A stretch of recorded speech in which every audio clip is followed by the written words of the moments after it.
안녕하십니까. 시사탐정입니다. 2021년 새해 정초에는 웬만하면 그냥 넘어가려고 했는데 분노심에 도저히 참을 수가 없습니다.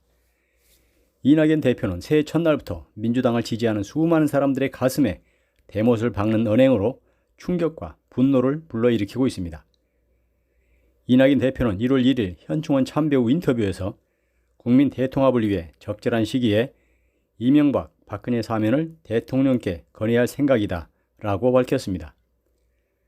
한마디로 이낙연 대표는 전쟁이 한창 진행 중인 가운데 적에게 먼저 항복 의사를 표현한 것입니다.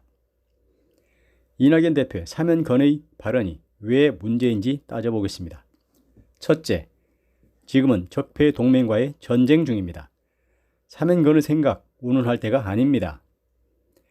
대한민국은 지금 민주화의 제도적 완성을 목전에 두고 작년 윤석열 검난으로 시작된 민주진영과 검찰, 언론, 법원, 야당의 적폐 동맹과의 전쟁이 진행 중입니다.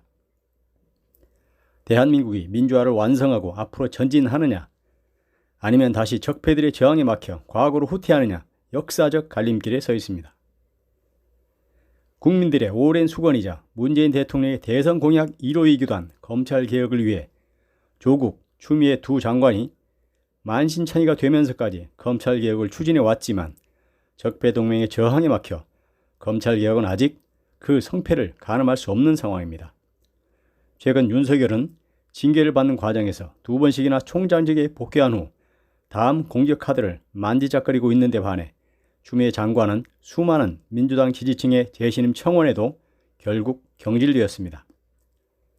선출된 대통령, 선출된 입법 권력이 일개 행정조직수장의 반란에 막혀 쩔쩔매는 참으로 한심한 국면이 1년 이상 지속되고 있는 것입니다. 이런 상황에서 새해 첫날 사면 거는 생각 운운하는 것은 이낙연 대표의 현 정세 인식이 얼마나 안이한 것인지를 단적으로 보여주는 것입니다. 둘째, 사면은 대통령의 고유 권한입니다. 이낙연 대표의 사면 거는 생각 발언은 대통령을 허수아비로 만드는 몰상식한 발언입니다. 사면권은 헌법에 보장된 대통령의 고유 권한입니다. 사면을 할 것인지 말 것인지는 그야말로 대통령이 여러 상황을 종합적으로 판단하고 최종적으로 밝힐 사안입니다. 이낙연 대표가 적당한 시기에 대통령께 사면 건의를 할 생각이다 라고 한 발언은 내가 사면을 건의할 때까지 대통령은 기다리라 라고 겁박하는 월권 행위 그 자체입니다.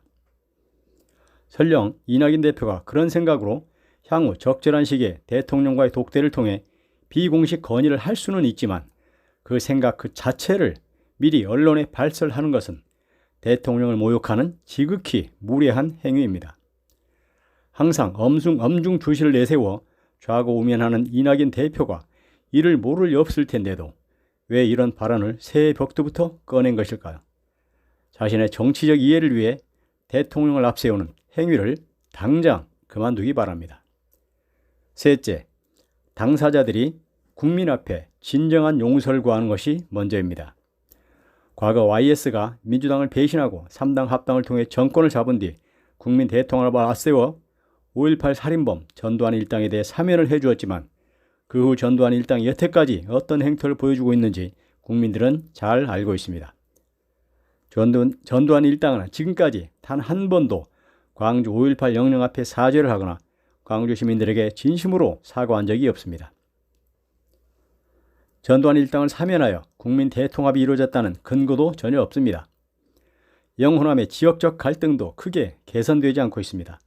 진정한 사죄와 참회 그리고 사면이 있을 때만이 그나마 최소한의 사면 효과가 있다는 반증입니다.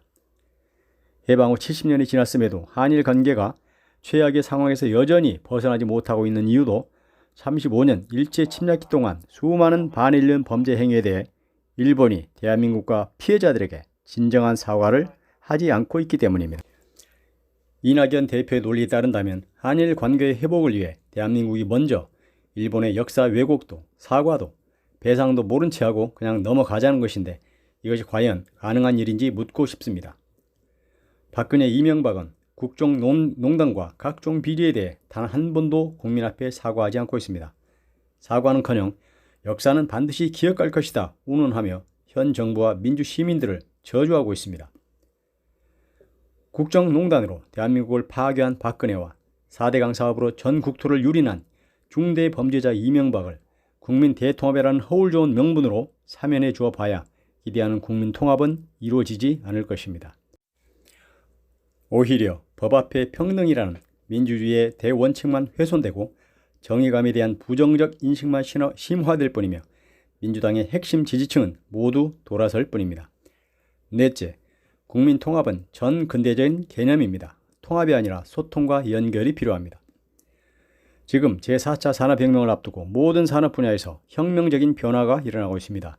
국민 통합이라는 단어는 전체지 독재 국가에서나 지향하는 개념이지 현재의 대한민국이 추구할 가치는 아닙니다. 5,200만 국민 개개인이 자유롭게 소통하고 창의적인 방향을 지향하는 것이 중요하지 어느 하나의 이념 아래 통합되어야 한다는 전체주의적 사고는 이낙연 대표가 어떤 생각을 가지고 있는지를 단적으로 보여주는 것입니다. 결론적으로 이낙연 대표는 대통령의 권한을 침해하는 지극히 몰상식한 발언으로 민주당을 지지하는 수많은 촛불 시민들에게 새해 벽두부터 희망을 주기는커녕 좌절과 분노를 안겨주고 있습니다. 따라서 이낙연 대표는 민주당원과 지지자들에게 즉각적인 사죄와 함께 민주당 대표직을 당장 사퇴하고 백의 종군할 것을 강력히 경고합니다. 감사합니다.